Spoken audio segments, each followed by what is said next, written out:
She can die in a shelter for all I care. That's what I heard before I even reached the top step.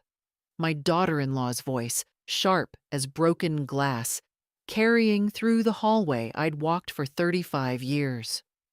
I stood there with 2 grocery bags in my arms, the evening air still cold on my cheeks, wondering how a human heart could produce a tone so cruel and so casual at the same time. When I tried my key, it didn't fit. It didn't even resist. It simply slid in and turned loose, as if the lock no longer recognized me. A stranger, a nobody, someone whose hands had once pulled those very doors open 1,000 times without thinking. Before I could knock, the door swung inward, and there she was. Melanie, my son's wife. 34, pretty in a sharp surgical way. Expensive hair, expensive nails, expensive contempt. She blocked the doorway with her arm. "Your key won't work anymore," she said. "We changed the locks this afternoon." I said nothing. At 79, silence has become my armor. Thin, but still mine.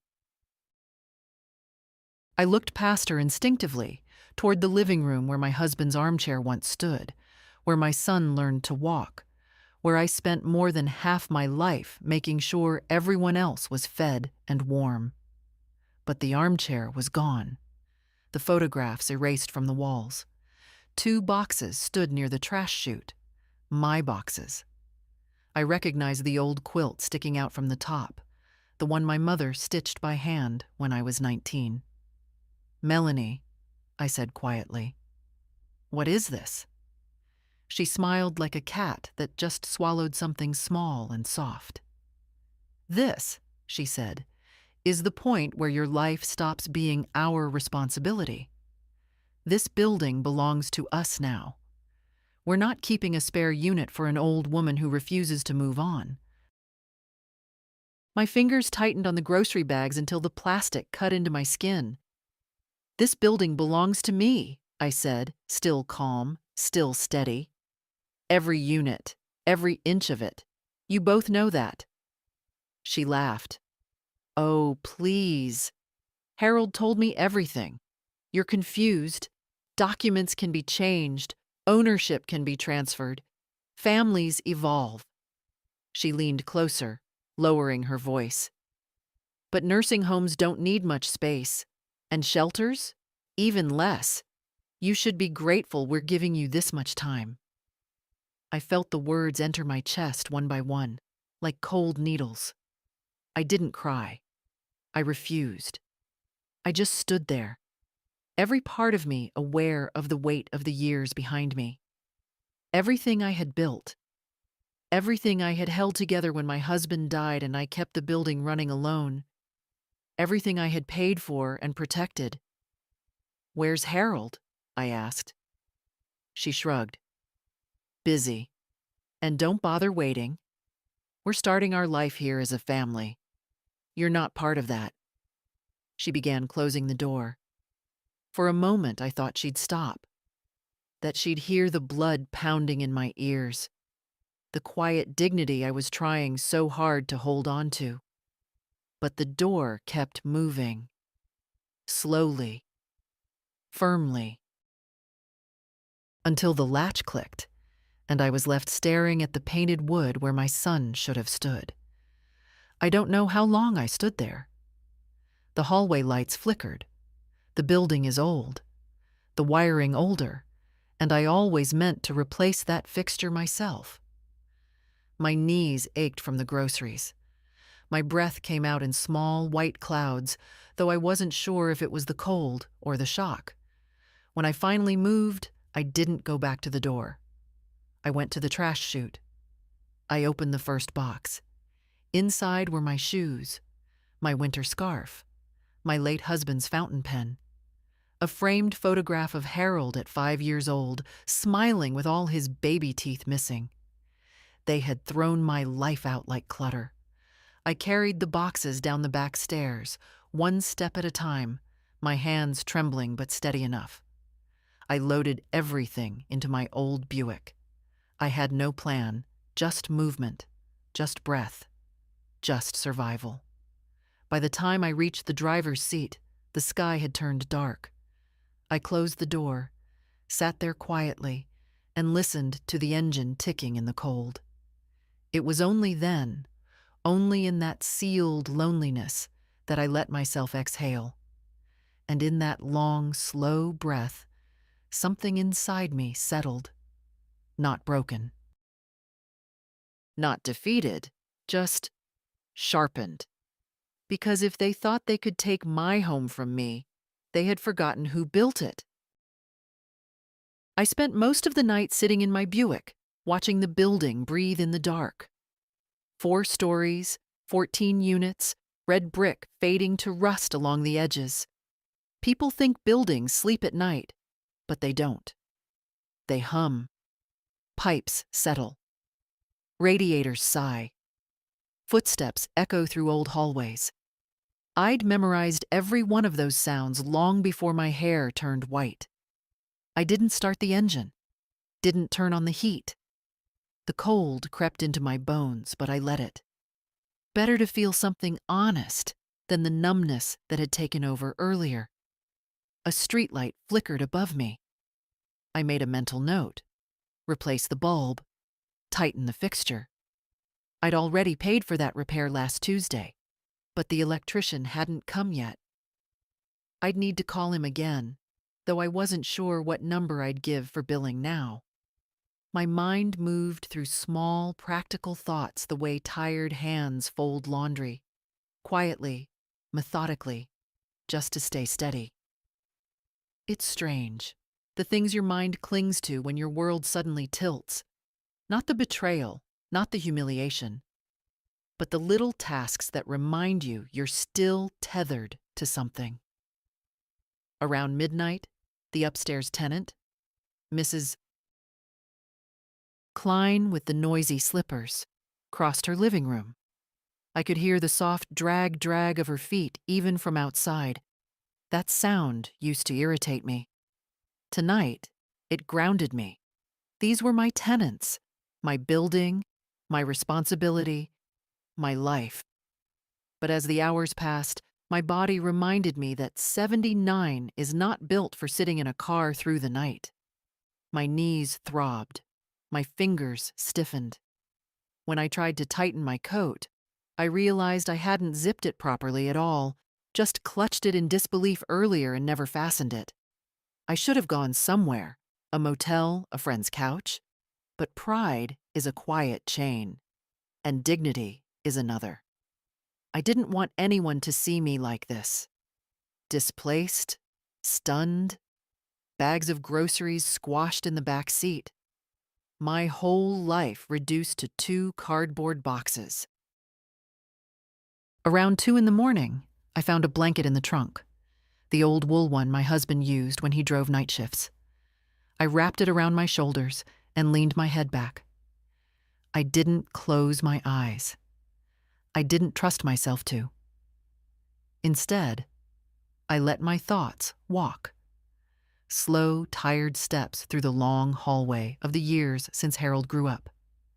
I didn't drift into memories. I stayed in the present, letting the cold and the dark scrape the truth clean. My son hadn't opened the door. Not once. Not even when he heard my voice. He used to run to me when he got hurt as a boy, clutching my hand, hiding his face in my apron. Tonight he'd hidden behind a woman who looked at me like an old stain on the carpet she was planning to replace. The sky shifted from black to navy, the first suggestion of dawn. My breath misted the inside of the windshield. The building looked different in that pale blue light. Tired, worn, but familiar. Mine. And that's when the first thread of resolve pulled taut inside me. They had thrown out my shoes, my scarf, my photographs. Yes.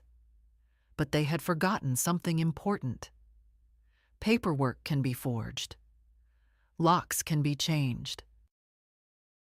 But property records, trusts, legal titles, Those sit in safe boxes and digital vaults far beyond the reach of a greedy young woman with a manicure and a plan.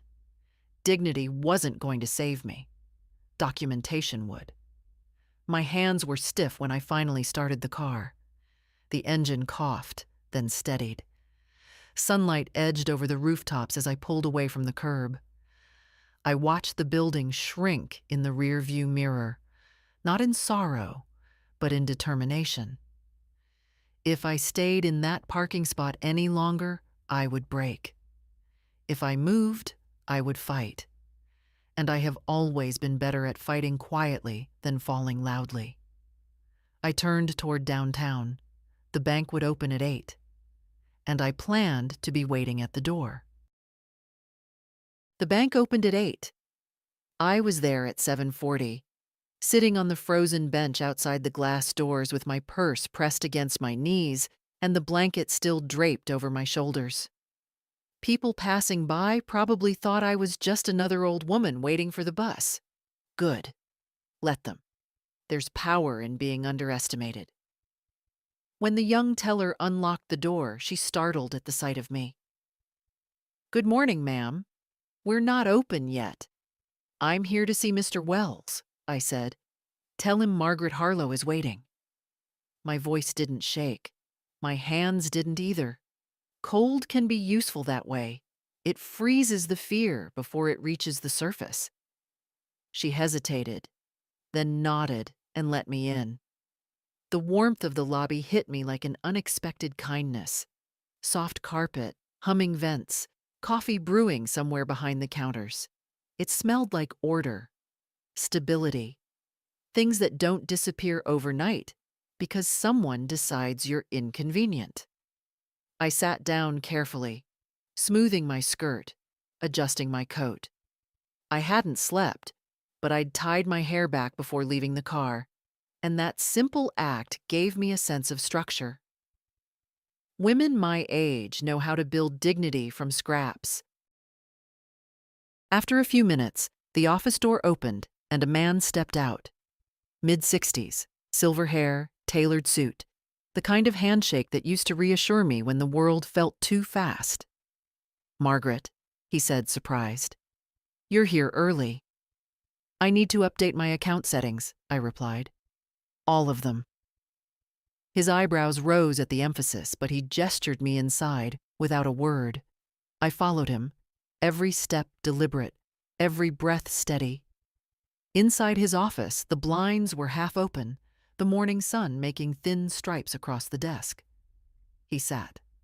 I remained standing. "Before I sit down," I said, "I need to be sure of one thing."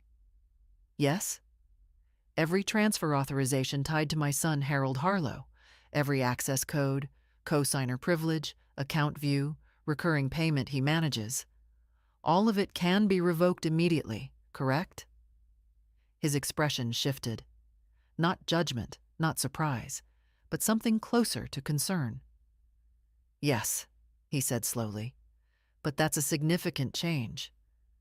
May I ask?" "No," I said. "You may not." He nodded, respectfully. I finally sat. For the next hour, we worked through every document.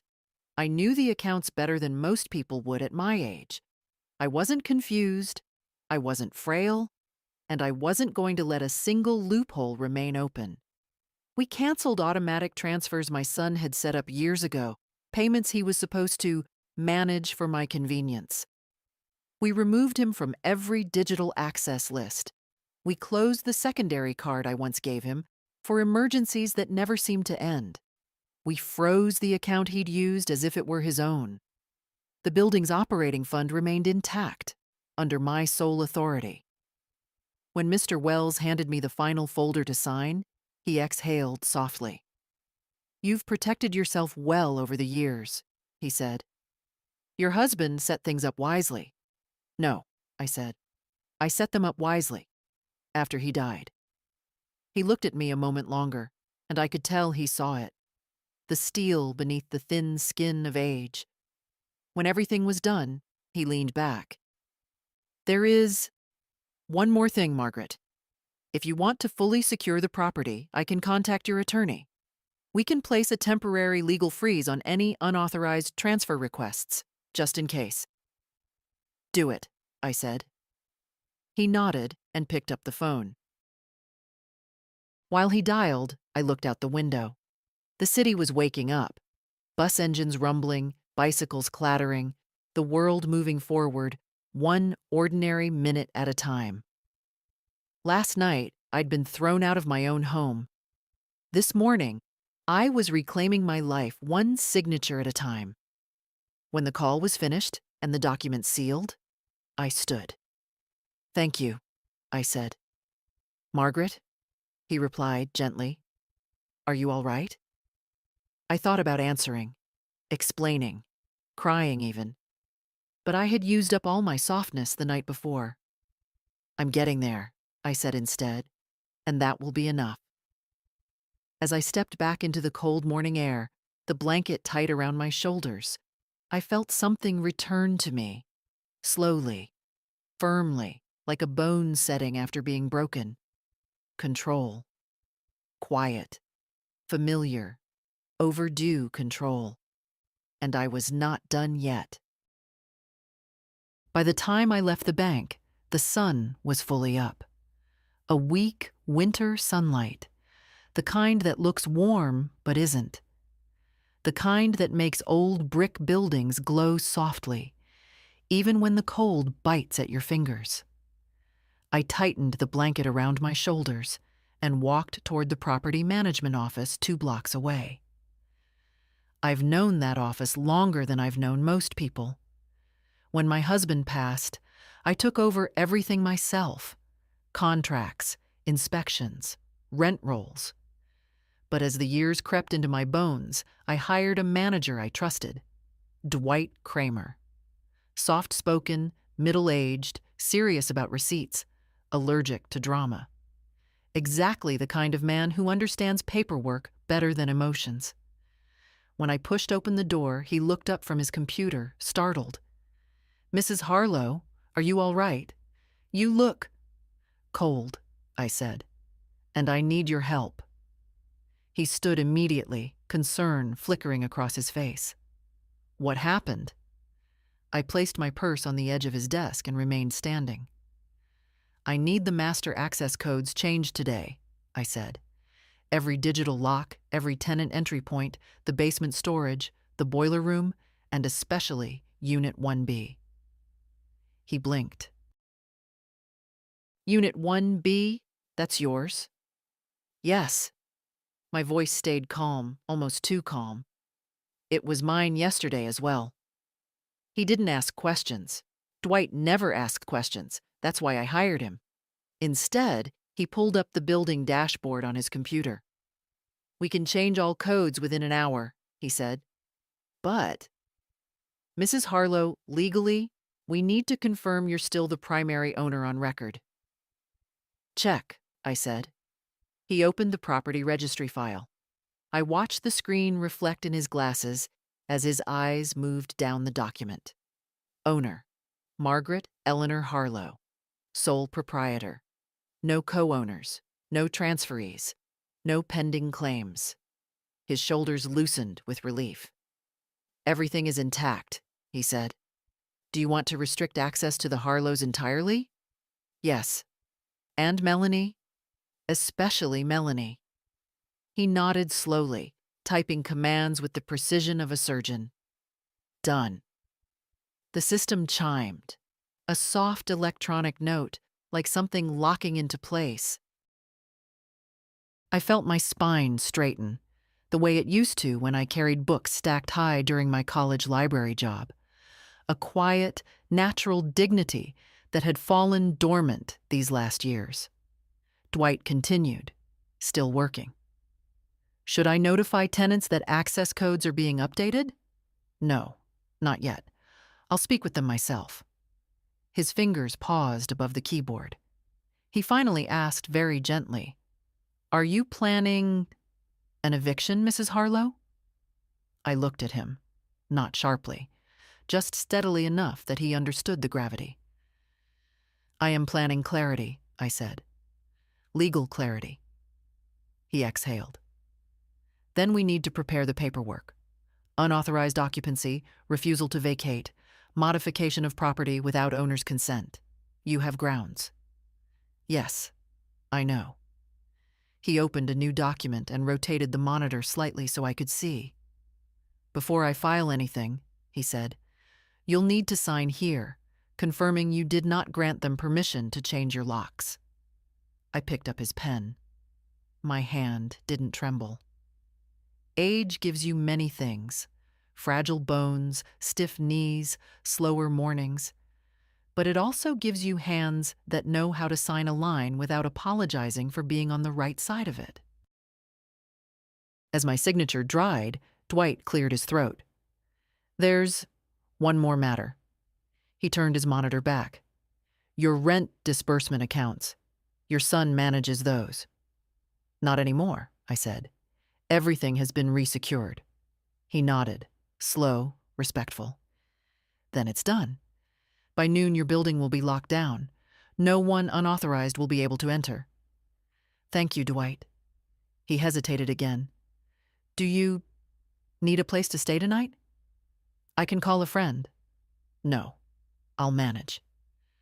I lifted my purse, straightened my coat. As I reached the door, he spoke once more. Mrs. Harlow? Yes? You're doing the right thing. I gave him the smallest nod. I'm doing the only thing left. The cold hit me again when I stepped outside.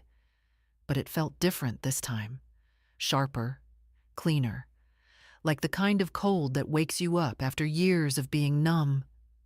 The building loomed down the street, solemn and familiar.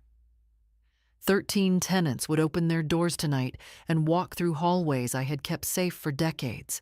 One apartment, my apartment, would remain locked, waiting for me to reclaim it.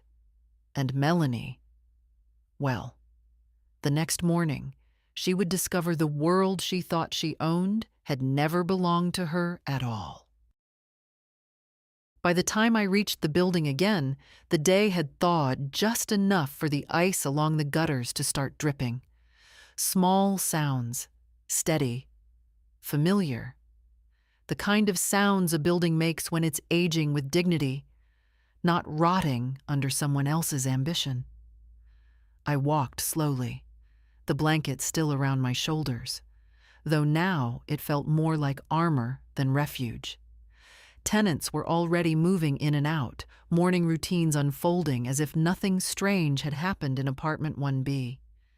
But people notice things, especially in old buildings where everyone hears everything. The first to spot me was Mr. Hollander from 2A, retired postal worker, widower, the kind of man who remembers birthdays without ever writing them down. He paused on the stairwell landing, holding a bag of oranges. Mrs. Harlow? He asked gently. You're out early. Everything all right? His kindness almost undid me. Kindness always hits harder than cruelty. I forced a small smile. Just taking care of some things. He studied my face longer than I liked. Then he shifted the oranges into one hand and reached into his pocket with the other. If you need anything at all, you knock on my door. I don't sleep much these days. I nodded. Thank you, Robert. As he walked past, he patted my shoulder with an awkward, warm hand. A simple gesture, but it made me feel less like a ghost. On the ground floor, I ran into young Jessie from 3C, lugging a laundry basket almost as big as she was. 21, studying nursing, living paycheck to paycheck, always waving at me from the hallway like I mattered to her day. Mrs. H, she gasped. Oh my God, you were gone last night. I knocked, but no one answered. Are you okay? Her concern was loud, bright, youthful. I'm fine, Jessie, really. She frowned. Your door was weird, like someone messed with the lock. I didn't respond. I didn't need to.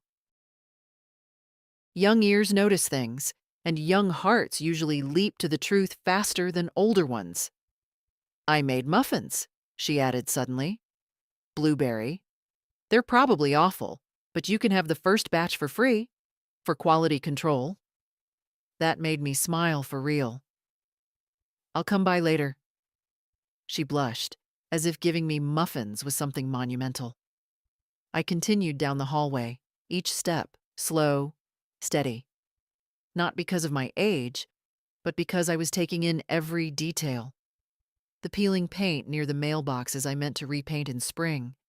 The picture frame one tenant hung crooked and never fixed. The smell of onion soup from 2D drifting into the air. This was my building. Not perfect, not grand, but mine. Near the end of the hallway, the superintendent, Lyle, emerged from the boiler room, wiping grease from his hands. He was a big man, tall and broad, the kind who terrified repairmen but doted on the neighborhood cats, like they were royalty. "Mrs. Harlow," he said, straightening immediately. "Dwight told me to expect you. I changed the basement access codes already. New ones are in my pocket." "Good," I said. "Thank you." He hesitated, then dropped his voice. "Your daughter-in-law. She tried to come down here late last night. Said she needed to check something about the heating. Didn't look right to me." "Of course she did. The boiler room is where the utility grid connects. The easiest place to tamper if one is planning to take over a property." "What did you do?" I asked. "I shut the door behind me and told her tenants aren't allowed in the mechanical rooms. She didn't like that." No, she wouldn't. Melanie expected obedience the way other people expect common courtesy. "Good work," I said softly. He nodded, almost proud. "If you need a place to rest," he added, "my wife wouldn't mind you sitting in our kitchen for a while. She's baking today. You know how she gets when she bakes. Whole house smells like cinnamon." I felt warmth spread in my chest, unexpected, undeserved, but deeply welcome. "Thank her for me," I said, "but I need to check something first." I walked past him toward my unit, though I didn't try to open the door. Not yet. The new code wasn't active until noon, and until then, I wanted nothing to do with the space that had been violated. Instead, I turned and walked back toward the courtyard entrance. The cold air stung my cheeks, clearing my thoughts. Melanie believed she had isolated me, pushed me out, made me powerless. But what she failed to understand was this simple truth. Women my age survive not because we are protected, but because we learned decades ago how to protect ourselves. And I was no one's discarded burden, not anymore. By noon, the air had turned crisp and bright, the kind of cold that sharpens everything it touches. I waited in the courtyard, watching the shadows shorten, listening to the familiar heartbeat of the building, the slam of a door on the second floor, a kettle whistling in 2C, the low murmur of someone on a morning phone call. Then the moment arrived. A sharp, metallic beep echoed faintly from somewhere inside. Dwight must have activated the new access system. I could almost feel the shift in the atmosphere, subtle, but real. A building recognizes its owner, the way an old dog recognizes its master. And this one had finally been returned to me. I didn't need to check my own door. I wasn't ready. Instead, I stayed in the courtyard and waited, because I knew what was coming. Melanie was never late to anything that benefited her. At 12:17, she strode into the courtyard wearing a beige coat, cinched tight at the waist, her hair precisely curled, her expression already irritated. She must have tried the old code once inside and failed. She was tapping fiercely on her phone, muttering under her breath. I watched from the iron bench near the shrubs, half hidden by a leafless hydrangea. She didn't see me. She marched up to the main entrance, punched in the old code, and tugged on the handle. Nothing. She froze, tried again. Still nothing. Her eyebrows shot up, sharp and angry. She jabbed at the keypad a third time, harder, as if she could bully electronics into obedience. When the lock refused her again, she slapped the metal plate with her palm. Her voice snapped through the courtyard. "Oh, for God's sake! Who changed this?" She pulled out her phone and dialed someone. The sound carried, thin and metallic, in the cold air. "Harold? The building won't let me in. Did you change something? Your mother's stupid codes aren't working. I swear, if she—" I stood then, slowly, deliberately. Her head jerked toward me. She stared as if she'd seen a ghost. I didn't step closer. I didn't need to. Age gives you presence when words fail. "Good afternoon, Melanie," I said quietly. "The system was updated this morning." Her lips parted, then closed again. She looked down at the keypad, back at me, then at her phone. Her expression flickered between confusion and dawning fury. "What did you do?" she demanded. "Corrected an error," I said. "You were never authorized to access the building systems." "This is my home," she snapped. "No," I corrected gently. "This is my building. I allowed you to live here. That's not the same thing." She took a step forward, her heels clicking too loudly on the pavement. "You can't just lock us out. You can't—" "I can," I said. "And I have." Her mouth opened in outrage, but I continued before she could spit something poisonous. "You changed my locks without permission. You entered my unit without consent. You disposed of my personal belongings. All of that is illegal. You made choices. Now you're seeing their consequences."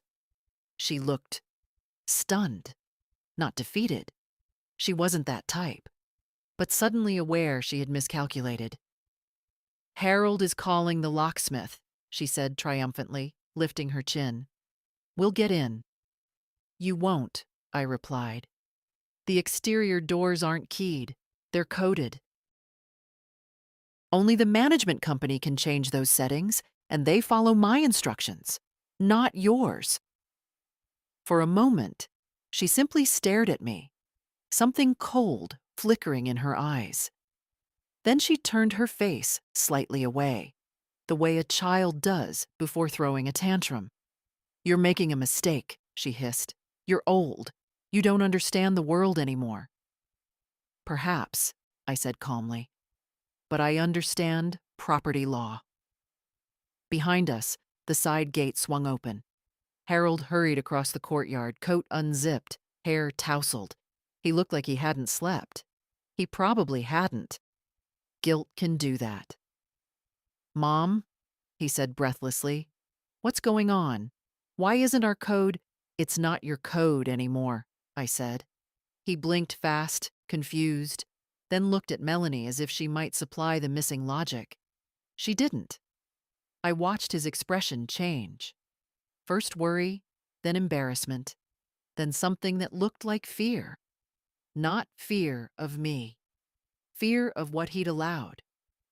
Before he could speak again, the building superintendent stepped outside, holding a white envelope.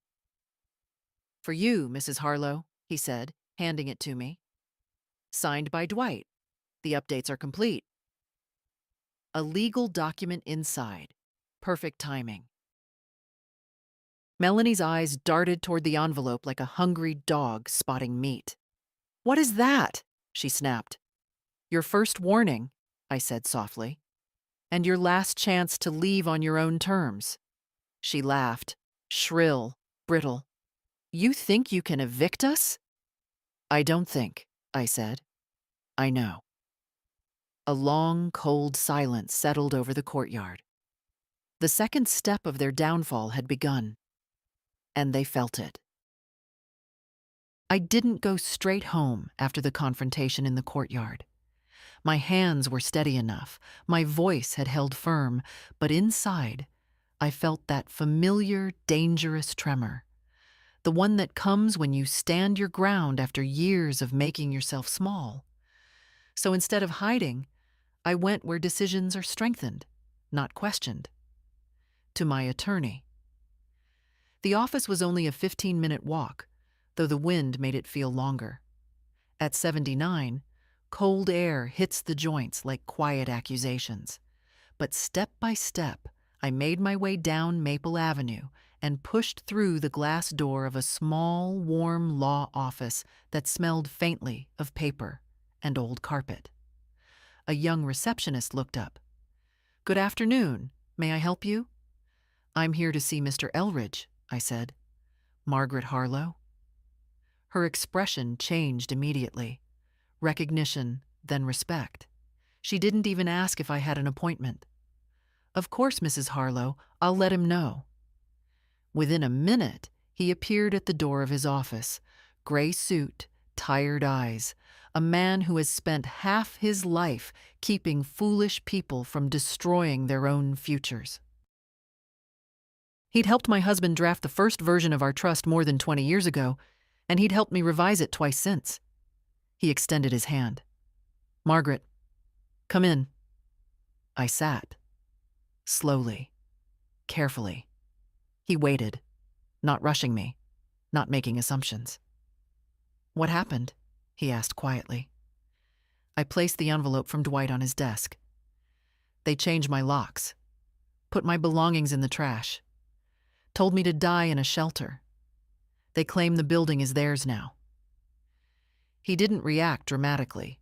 Good attorneys never do.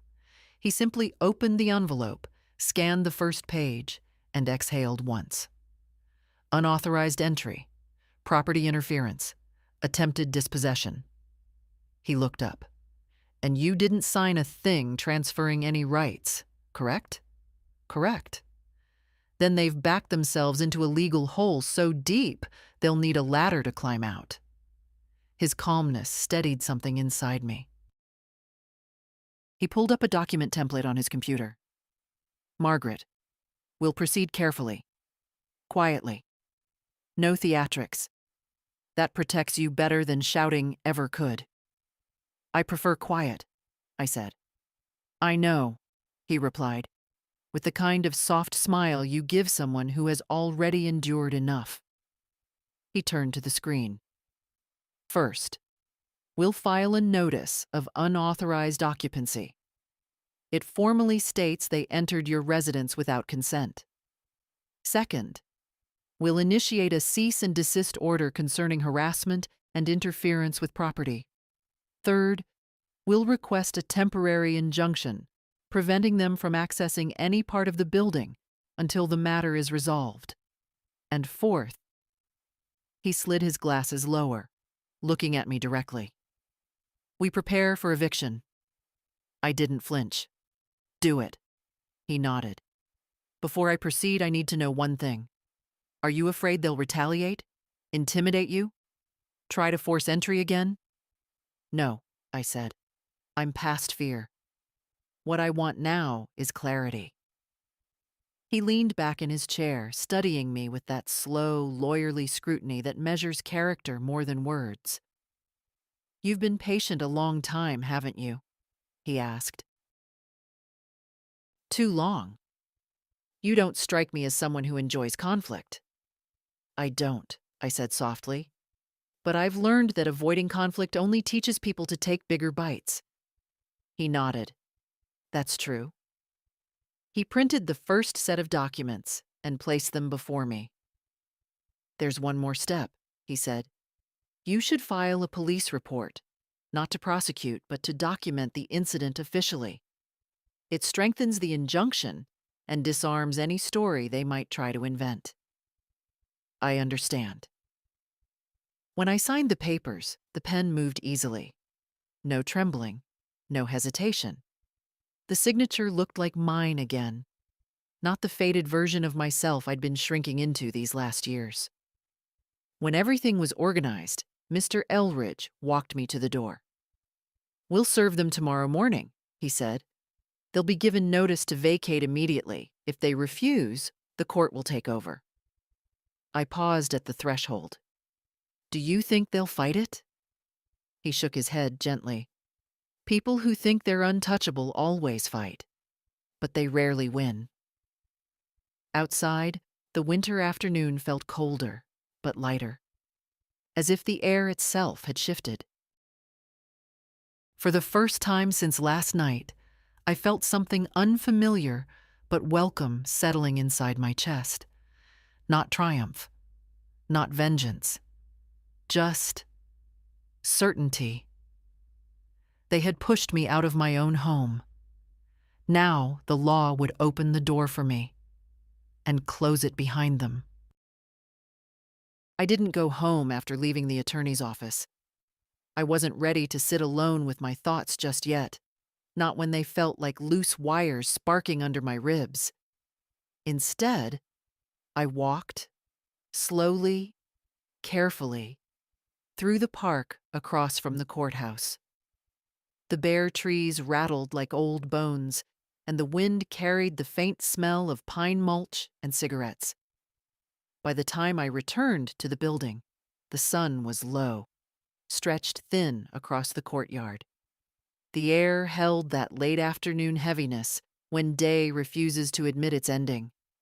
I could see silhouettes moving behind tenant windows, cooking, sweeping, living. My building was alive, even when I wasn't. I'd barely stepped through the side gate when I heard footsteps hurrying behind me. Mom! I stopped. Not because I wanted to, but because my body did it before my mind could intervene. Harold was crossing the courtyard, out of breath, as if the very air had betrayed him. His coat hung crooked, and his hair, usually so neatly combed, was a mess. Mom, he said again, softer now. Can we talk? I turned just enough to face him. I didn't invite him closer. He swallowed hard. Melanie said you locked us out. I didn't lock you out, I replied. I secured my own property. He flinched, not visibly, but enough that I saw it. Mom, please, he tried again, running a hand through his hair. This is all some huge misunderstanding. I don't know what you think happened last night. I know exactly what happened, I said quietly. I was there.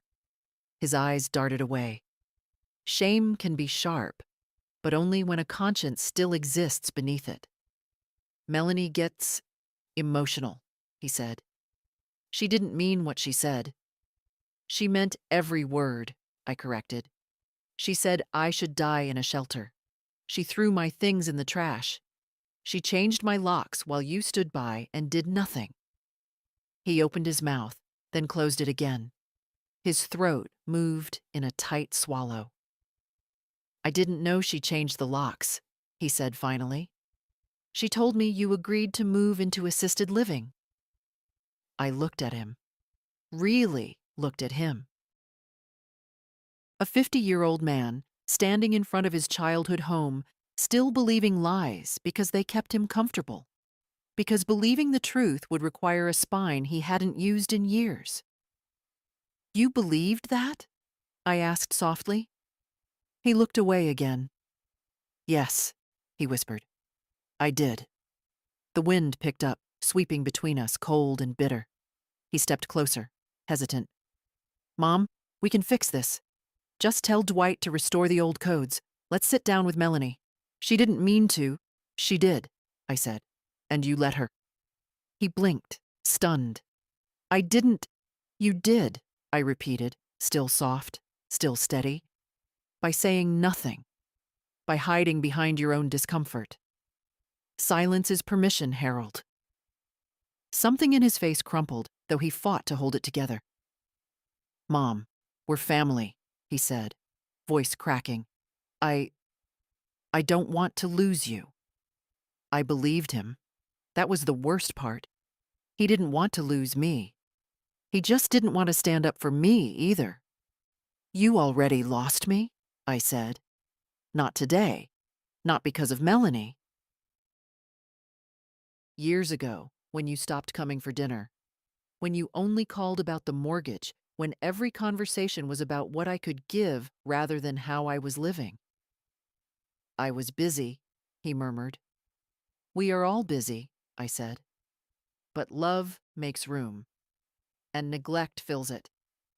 He covered his face with his hands. I watched his shoulders rise, fall, rise again, like a man drowning in his own choices. Mom, please, don't do this. I'm not doing anything, I said. You did. His hands dropped, revealing eyes red with something he didn't want to show. Maybe guilt, maybe fear, maybe realization. He took one final step toward me. Can I come inside, just to talk? I shook my head. No, not today. His breath caught. Then when? When I feel safe again, I said. When you remember whose side a son is meant to be on. He looked at me then as if seeing me for the first time. Not as the woman who paid his bills, not as the fallback, not as the silent safety net, but as a person who could walk away. I'm sorry, he whispered. I nodded. I know, but apologies don't change patterns. Actions do. He stood there a long moment, hands in his pockets, head bowed. A boy again.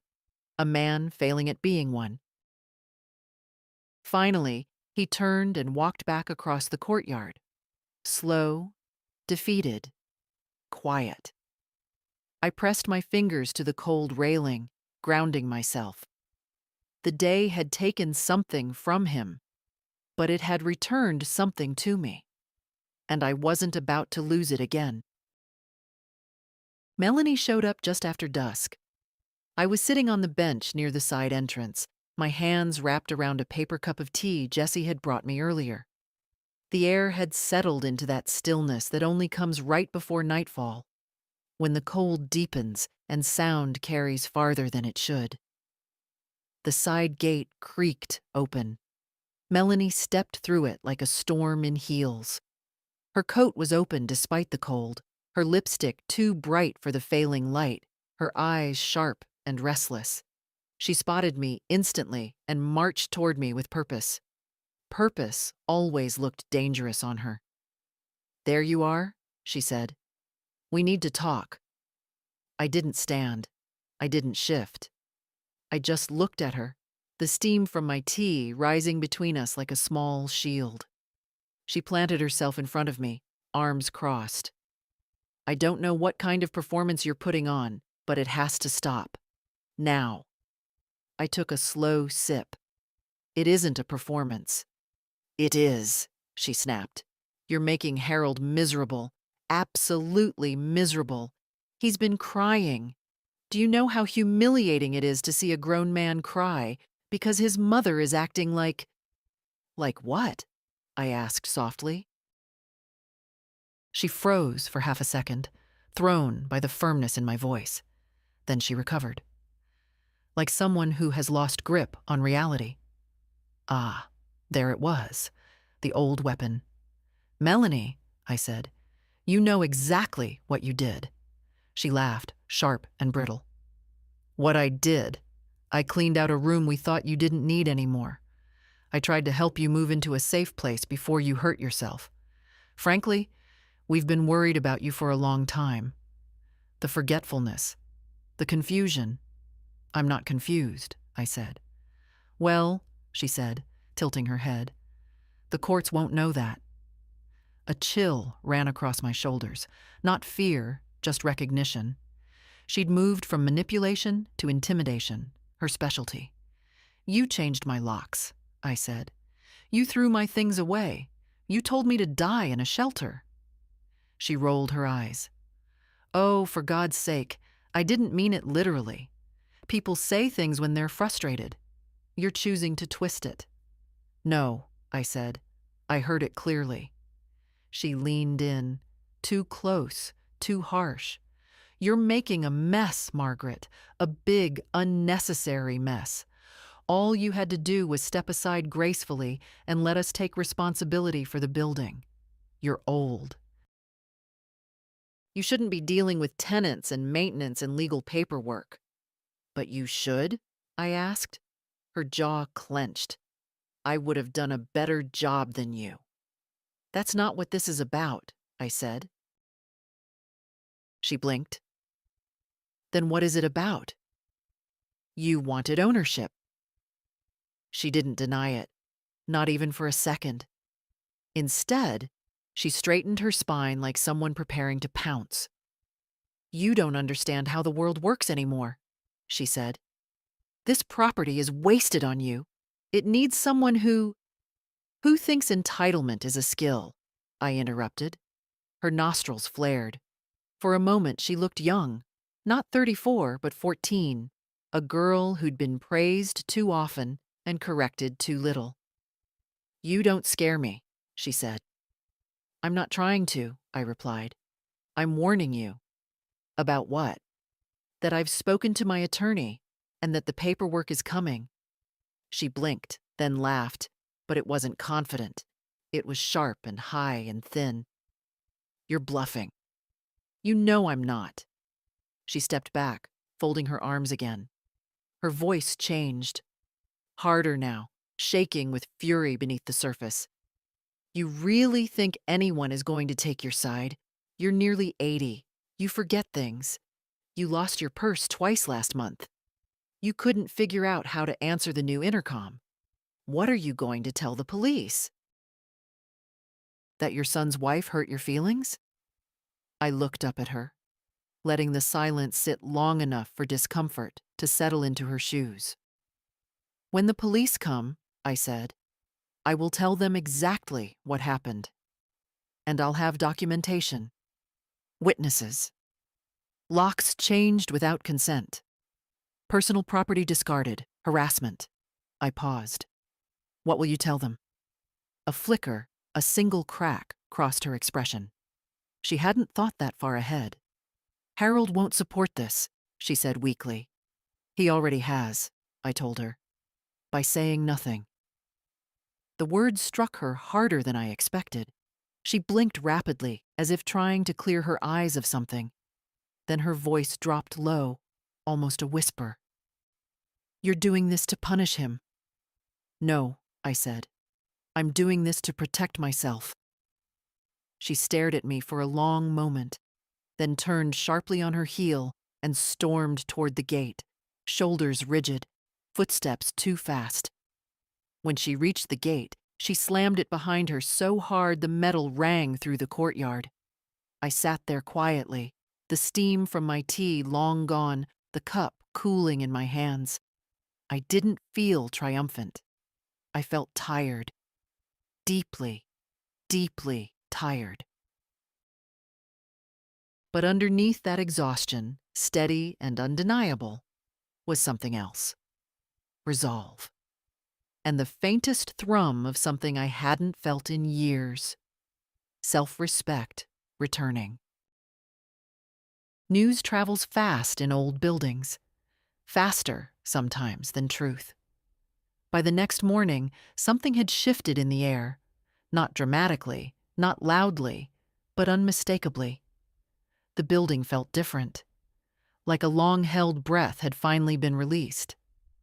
I stepped outside just before 9, intending to check the mail, when I heard 2 tenants whispering in the hallway near the stairwell.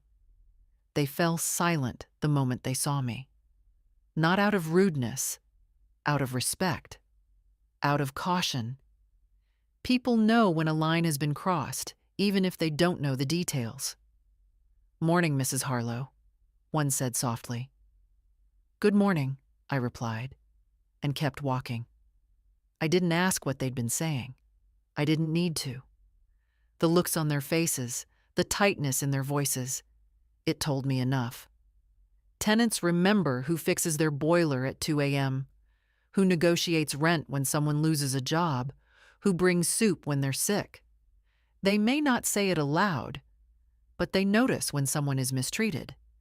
And my son, not to mention his wife, had misjudged how visible their cruelty had been. I reached the lobby just as the door swung open from the outside. Harold stepped in. He looked smaller, not physically, but in spirit.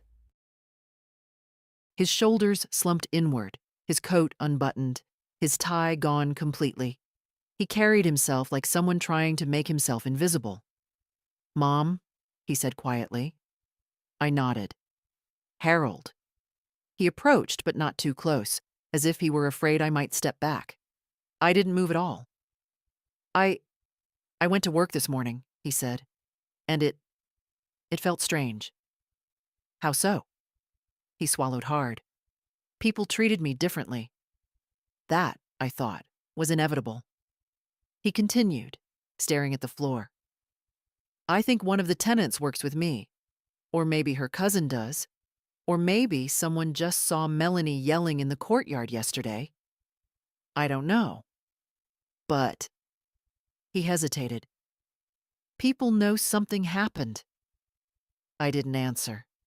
He rubbed the back of his neck, a gesture he used to make when he was 10 years old and had broken a lamp he'd tried to blame on the cat. "They're looking at me like I'm a bad son," he whispered. I met his eyes, steady and unblinking. "That must be difficult." He winced. "You're not going to help me out here, are you?" "You've had years of my help, Harold," I said softly. "You didn't want it yesterday." He exhaled shakily. "Mom, I didn't mean for any of this to spiral. We thought you needed help. Guidance." "Guidance," I repeated. "By force?" He looked away again. "I didn't know she changed the locks. She made it sound like you'd agreed to leave. She told me you'd been confused, misplacing things, forgetting appointments." "Did I tell you that?" I asked. "No," he said. "She did." "And you believed her?" His answer came too slow. "Yes." Silence settled between us like dust. "She said the tenants were complaining about you," he added weakly. "That you'd mixed up 2 of the rent reports. That you forgot where the fire extinguisher was." I felt a faint ache in my chest. Not panic, not fear. Just something old and tired. "She exaggerated," I said. He nodded, but shame had already risen in his eyes. "I know that now." Just then, the door behind him opened again, and Mrs. Klein from 2B stepped inside, carrying her grocery bag. She glanced at us briefly, gave me a warm nod, then looked away from Harold pointedly. He felt it. His shoulders tensed. "See?" he whispered. "No one will even look at me." "They're processing," I said. "They saw some things, heard some things." "It will take time." He swallowed, voice cracking. "Mom, I never wanted to hurt you." "I know," I answered. "But you did." His breath hitched, and for a moment I saw my little boy behind the man, confused, lost, scared of consequences for the first time in his adult life. "Melanie says you're trying to destroy us," he whispered. "I'm trying to protect myself," I replied. "What happens to you 2 is up to you." He shook his head.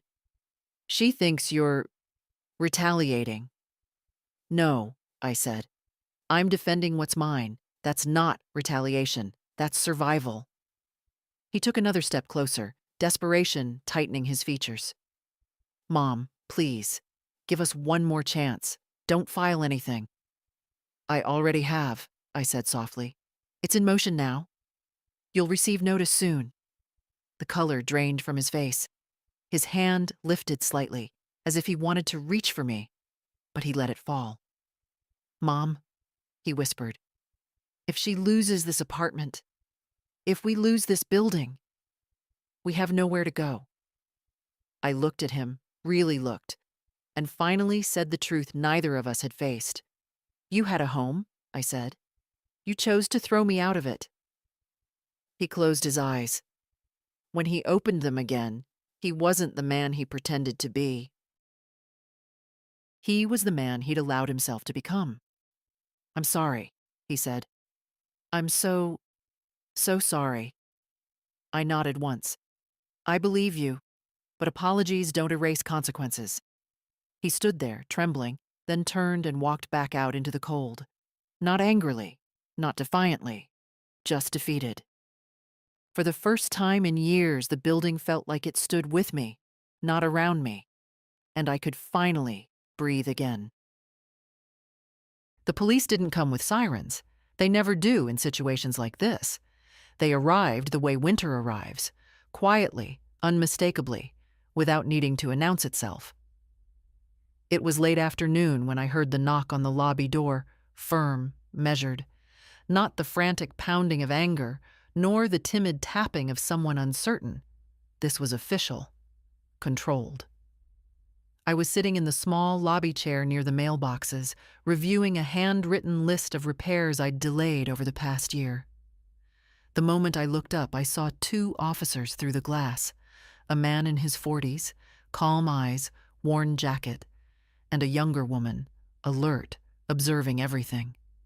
The older officer spotted me and nodded slightly. "Mrs. Harlow?" "Yes." They stepped inside, letting the cold draft swirl briefly around their boots before the door closed again. "I'm Officer Rivas, and this is Officer Patel. We received a call regarding a disturbance involving your daughter-in-law." I didn't stiffen. I didn't flinch. Of course she had called them. Melanie believed every problem could be solved with volume, bravado, or someone in uniform leaning in her favor. But police don't respond to indignation.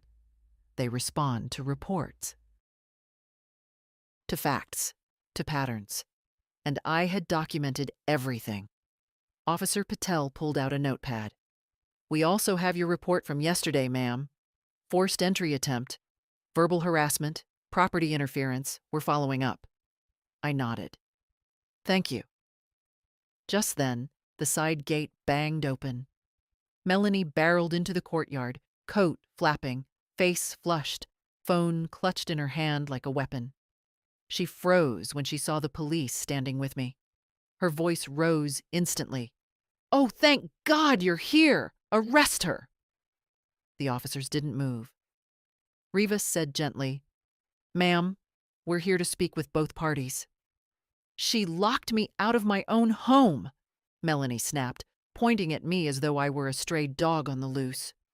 "She changed the codes, barred the doors, and now she's telling everyone I threatened her." "I didn't say threatened," I said quietly. "I said harassed."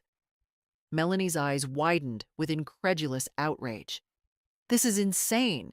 She's old. She's confused. You can't trust anything she says."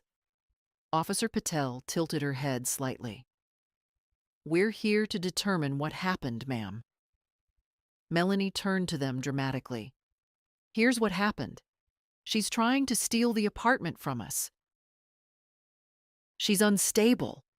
She shouldn't even be living alone. She forgets things. She can't manage a building. Officer Rivas raised a hand. "Mrs. Melanie Harlow," she hissed. "Mrs. Harlow, the title records show the building belongs solely to Mrs. Margaret Harlow." Melanie froze. It was like watching someone step confidently onto a stair that isn't there. "That's impossible," she breathed. "No, ma'am," Officer Patel said. "It's not. We checked on our way here." Melanie didn't look at me. She couldn't.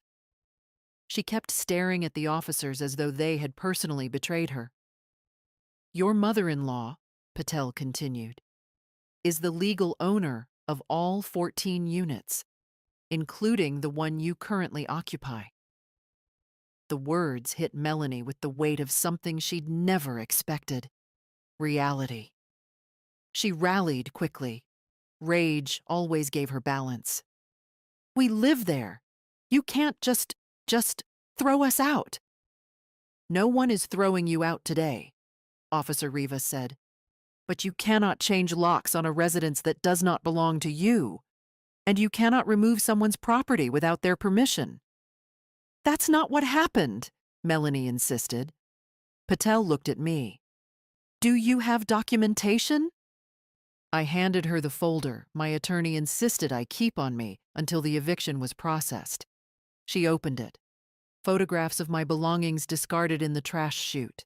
The locksmith invoice Melanie had left on the counter before she knew she'd be caught. Dwight's signed statement documenting unauthorized access. Evidence. Real, mundane, undeniable. Patel's eyes hardened. Thank you, ma'am. This is sufficient. Melanie realized she was losing ground, losing control. Losing the story she thought she could reshape with enough volume. You're taking her side? She shouted. She's lying. She's making this all up because she hates me. Officer Rivas stepped forward, voice calm but firm. Mrs. Harlow, we are not here to take sides. We are here to tell you that you cannot enter the unit without the owner's consent. And after reviewing the evidence, we are placing a temporary no-contact recommendation between you and Mrs. Margaret Harlow. You will need to maintain distance until this matter is resolved legally. Melanie went pale, then flushed red, then pale again. What does that mean? She whispered. It means, said Patel gently, that until the court hearing, you must not approach her, speak to her, or attempt to access her property. If you violate this, it becomes a criminal matter. For once, Melanie was speechless. I remained seated, quiet, not triumphant, just steady. Rivas turned to me. If she approaches you again, ma'am, you call us immediately. Understood? Yes, I said softly. Melanie's voice finally returned, a rasp, not a roar. You're ruining us, she whispered. I met her eyes. No. I'm finally protecting myself. The officers escorted her a few steps toward the gate, giving her space to collect whatever was left of her dignity. She didn't look back. And for the first time in years, I felt the building exhale around me. The building felt strangely quiet that night. Not empty. Just quiet in the way a home becomes when the chaos has finally stepped outside and closed the door behind it. I walked slowly down the hallway toward my unit, touching the railing with my fingertips, grounding myself in the familiar ridges of old paint and worn metal. For the first time since they changed my locks, I reached toward my door. I didn't open it. Not yet.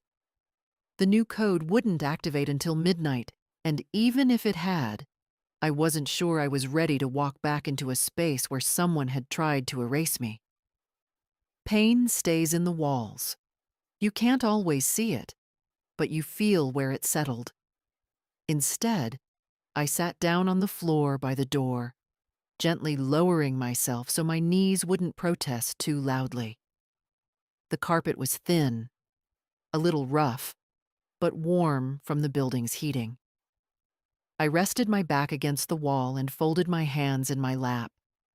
The hallway was dim, the overhead lights soft and humming with electricity. A comforting sound. Old buildings always hum. New buildings pretend they don't. Across the hall, someone's radio played an old song. Something slow from the 70s. Piano. Soft vocals. It wasn't sentimental, but it felt like something to lean into, like having a hand placed lightly on your shoulder. I closed my eyes for a moment. Not to remember, not to escape, just to breathe. People assume that anger is what keeps an old woman awake at night. But it's not anger. It's the 1,000 tiny shocks of realizing how long you've tolerated being overlooked. I didn't let myself fall into the past, but my mind walked around the edges of it, careful not to slip. I thought about groceries carried up these stairs for 40 years. I thought about winter leaks I patched myself until I could afford a plumber. I thought about how many times Harold had run down this hallway with his shoelaces untied, laughing so loudly the entire floor heard him. And then I thought about yesterday, about the silence behind the door when I called his name. That silence hurt more than anything Melanie said. Footsteps approached softly. I opened my eyes. It was Mrs. Klein from 2B, holding a folded blanket. "I wasn't sure if you had one with you," she said in a whisper. "The floor gets cold." She didn't linger. She didn't lecture. She simply placed the blanket beside me and walked back to her apartment. A small gesture, but it steadied me more than she could ever know. I draped it over my lap. The weight settled against my legs like reassurance. The minutes passed slowly. People came and went. Jessie tiptoeing down with a laundry basket, Lyle stomping by with a toolkit, a toddler crying 2 floors up, someone laughing on a phone call behind a closed door. Life happening, ordinary and unbroken. Around 10, the building grew quieter again. Outside, the wind rattled the branches against the windows. The radiator clicked beside me, then sighed, a familiar rhythm. I reached into my purse and pulled out a folded sweater. My husband's sweater. Dark wool, stretched at the elbows. Faint smell of cedar if you pressed your nose against it long enough. Not a memory. Just an object that had stayed with me longer than most people. I rested it on my knees and smoothed the fabric with slow, deliberate strokes. The kind you make not out of sentiment, but out of habit, out of respect, out of understanding that some things, some quiet, unremarkable things, carry more strength than they look like they should. I didn't cry. Not because I refused to, simply because I didn't need to. Sadness had already done its work. Now it was time for something else. A steadiness, a clarity, a return to myself. Just before midnight, the hallway lights flickered once, an electrical quirk I'd never gotten around to fixing. The panel in the basement always needed rewiring. I would call the electrician tomorrow. Then my phone buzzed softly. A message from Dwight. Code updated. You now have exclusive access to Unit 1B. I placed my hand gently on the door. The wood felt familiar, solid, mine. I didn't open it. Not tonight. I simply stayed there a little longer, breathing in the quiet, letting the day settle around me like dust, finally coming to rest. Tomorrow, I would step inside. Tomorrow, I would reclaim the space they tried to erase me from. Tonight, I allowed myself one small truth. I had survived worse. And I was still here. The eviction notice was served at 8:14 in the morning. Not with shouting, not with drama, not even with raised voices. Just a quiet knock, the rustle of paper, and the steady professionalism of people who deal in facts, not arguments. I was standing at the end of the hallway when Dwight and a court officer approached Unit 1B's door, the door Melanie had once treated as hers. She wasn't there. Neither was Harold. They were upstairs, in the unit they'd taken over as though it were already theirs. The officer knocked firmly. Harold Harlow? Melanie Harlow? Court notice. There was a pause. Footsteps. Whispering. The kind of whispering that happens when panic hits a wall. Then the door opened. Harold looked older than he had 2 days ago. Pale, hollow around the eyes, shoulders curled inward, like a man bracing for a blow he knew he'd earned. Melanie stood behind him, makeup perfect, but eyes wild, scanning for a weakness to exploit. The officer held out the envelope. "This is formal notice," he said. "You are required to vacate this property immediately. You have 24 hours to remove personal belongings. Failure to comply will escalate to a forced removal. These terms are non-negotiable. Melanie laughed once, sharp and brittle. This is ridiculous. We're family. Officer Rivas, who had accompanied the court officer, answered with quiet authority. Family relations are irrelevant in property disputes, ma'am. Ownership dictates occupancy. It is ours, she insisted. Harold's mother she's confused. Dwight stepped forward, voice steady as bedrock. All units are registered to Mrs. Margaret Harlow, sole owner. This notice is fully lawful. Her gaze snapped to me at the end of the hallway. There was hate in it now, not fresh, but layered, as if it had been simmering long before any of this began. You did this, she whispered. No, I said softly. You did. Harold finally stepped out into the hallway, rubbing his temples as though trying to hold his head together. Mom, please, he said. We don't have anywhere to go. There was a time those words would have shattered me. A time when I would have reached for my checkbook, my keys, my heart, anything to fix his life before he even asked. But that time was over. You have options, I said. You've always had options. You're choosing to see only the ones that depend on me. He looked down, shame trembling in his hands. Melanie pushed past him, her voice rising, sharp edges, punctured pride. You think you're winning? She spat. You think kicking us out makes you powerful? It makes you cruel. A cruel old woman clinging to a building she can't even run anymore. I didn't answer her anger. I answered her truth. This building is my life's work, I said. It housed my family. It fed us. It protected us. And when I get old, I am not punished for surviving long enough to still own it. She stared at me, speechless for the first time since I'd known her. Dwight cleared his throat. Officers, shall we proceed upstairs? They nodded. Harold watched them head toward the unit he had claimed without rights. His breathing grew shallow. They're really going to kick us out, he said, the realization breaking through his denial. Yes, I said, because you left me no choice. He swallowed. I didn't want any of this to happen. Neither did I. I didn't raise my voice. I didn't cry. I didn't plead. I simply stood the way women my age stand when the world expects them to crumble. He reached for my arm out of habit, seeking comfort or forgiveness or something he hadn't earned. I stepped back, gently but firmly.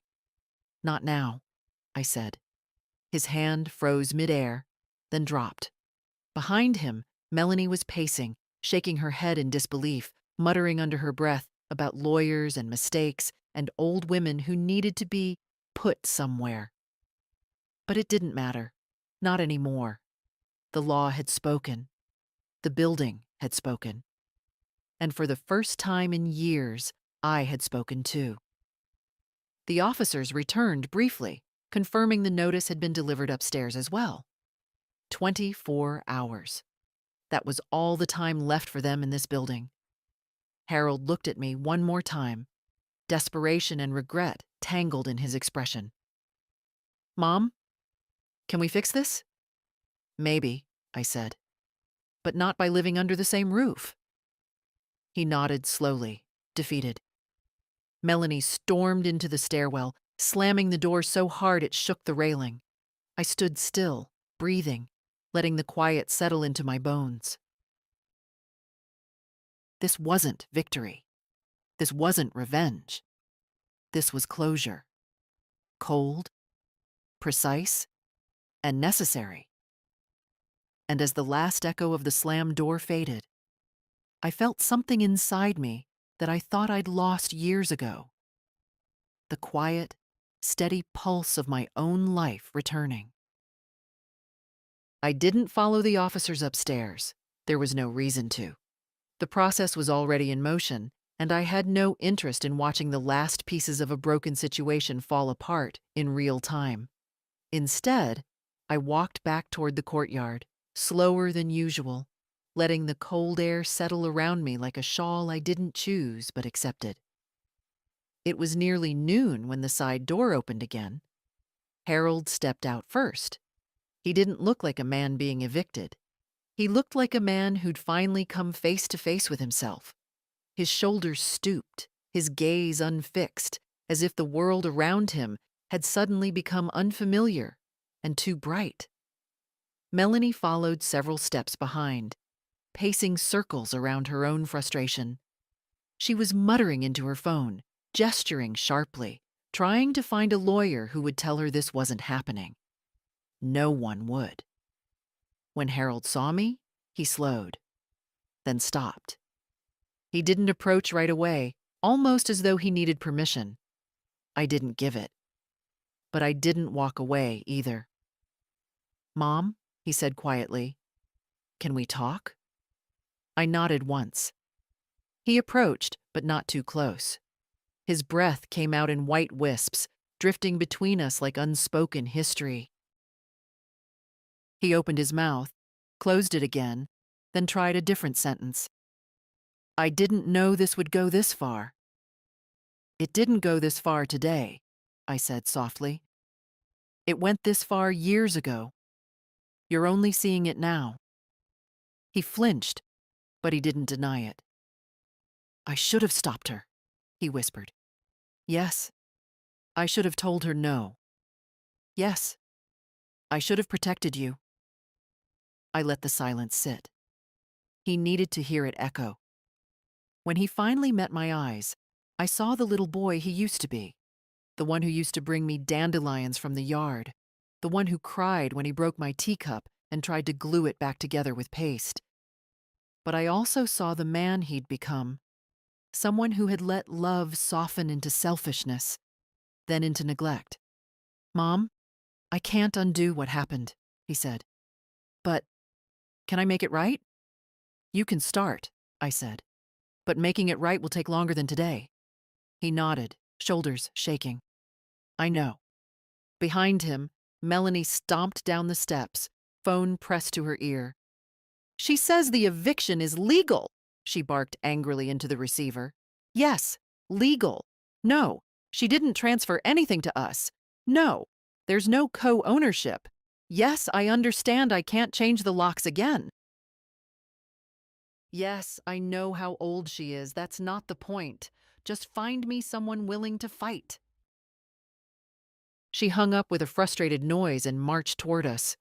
"This is ridiculous," she snapped at Harold. "Are you really just going to stand here and take this? She's throwing us out." Harold didn't look at her. He kept his gaze on me. "She didn't throw us out," he said quietly. "We did this to ourselves." Melanie's mouth fell open. I don't think she had ever heard him disagree with her publicly. Not once. "That's not true," she hissed. "You're just letting her manipulate you." "She's not manipulating me," he said. "She's finally telling the truth." Melanie stepped back as if he had struck her. For a moment, the courtyard held a tension so thin and sharp, it might have snapped if anyone breathed too loudly. Then Melanie turned to me, her voice trembling, not with fear, but with outrage bruised by humiliation. "You think you've won? You haven't. You're alone in this building, alone in that little apartment, alone in your old age. What do you have without us?" I looked at her evenly. "Peace." She swallowed hard, color rising in her cheeks. "That's pathetic," she spat. "No," I said.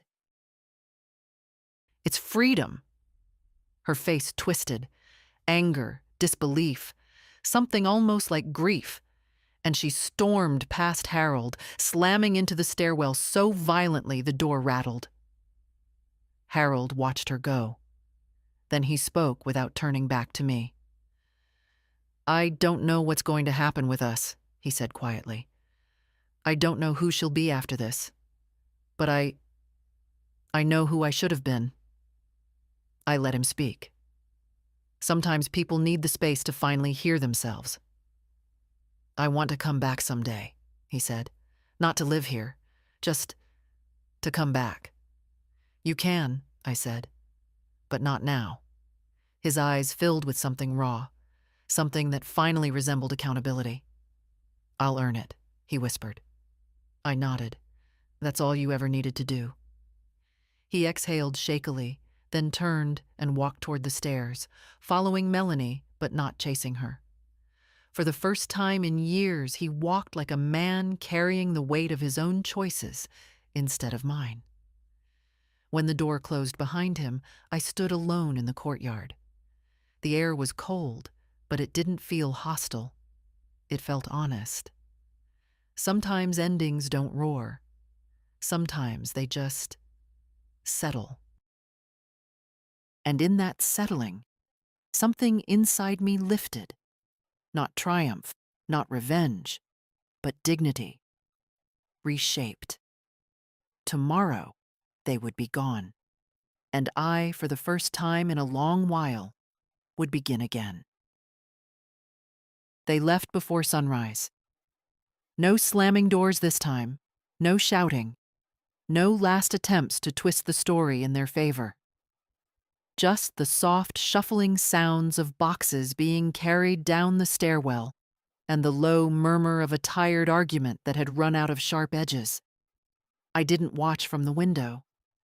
I didn't need to. Some departures are better heard than seen. When the final thud of the trunk closing echoed through the courtyard, the building grew still. Not empty, just still in a way that felt like a long exhale after a fever breaks. I waited a full minute before opening my door. For the first time in days, the hallway smelled like itself. Dust, radiator heat, a faint trace of someone's morning toast. I stepped out slowly, leaning one hand against the doorframe, not because I was weak, but because I wanted to feel the wood under my fingertips. My door. My home. The lock clicked softly behind me. A small sound, but it settled deep in my chest. I walked toward the lobby, each step quiet, measured. Tenants peeked out of half-open doors, curiosity, relief, a few gentle nods. No one intruded. They simply acknowledged me the way people acknowledge someone who has survived something heavy. Jessie appeared at the bottom of the stairs holding a paper bag. "Mrs. H," she said, cheeks pink. "I made muffins. Fresh ones this time." I smiled. "Thank you, dear." She handed them to me carefully, as if they were something fragile. I saved the corner piece. It's the best one. Kindness, I've learned, is rarely loud. It lives in small places. Outside, the morning light spilled across the courtyard. The thin, pale light of winter. The kind that doesn't warm you, but reminds you that warmth exists somewhere. I stepped through the side door and breathed in the cold air until my lungs ached a little.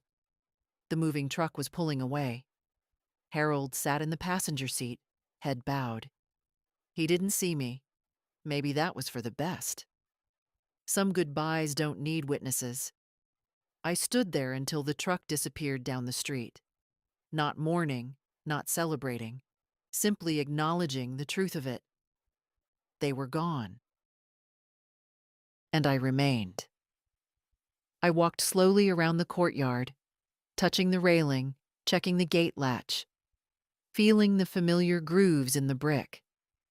Nothing extraordinary, but everything mine. This building had never been perfect, but it had been loyal, and I intended to be loyal in return. When I reached my door again, I paused with my hand on the knob. People assume that strength feels like fire. It doesn't. Sometimes it feels like quiet, like a room that finally holds only your own breath, like a key that fits the lock because it always has. Inside, my apartment looked smaller than I remembered. but warmer too. Sunlight slanted across the floorboards. My husband's sweater lay folded exactly where I'd left it. Not a victory, just a life reclaimed. I set the muffins on the counter, filled the kettle, and waited for the water to boil. The whistle rose slowly, steady and familiar.